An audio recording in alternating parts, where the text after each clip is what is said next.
Good evening, folks. I'm your host this afternoon, community activist Michelle Williams. I want to say to each of you that I'm so elated that this is going to be our first episode of a Black News Report.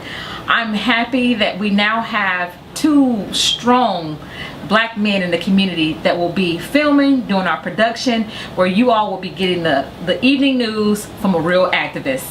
I have behind the camera Mr. Eric B. and Mr. Dale Burgess. I'm so elated to have met these two brothers on Facebook, and we're going to use our resources and we're going to bring you the evening news as often as we can.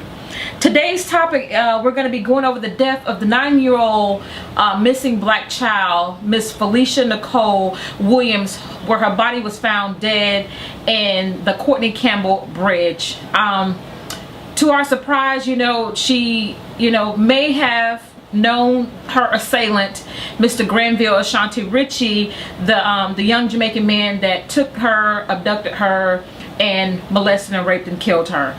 Our hearts go out to Miss Demerson, Felicia's mother, and I mean, what else can we say? We just have to get our kids together. We have to teach them, we have to go back to the days of, stranger danger, and don't take candy from strangers and don't go with anyone that you do not know. Our hearts are still bleeding behind this news of this young lady's death. So please keep the family in your prayers this evening.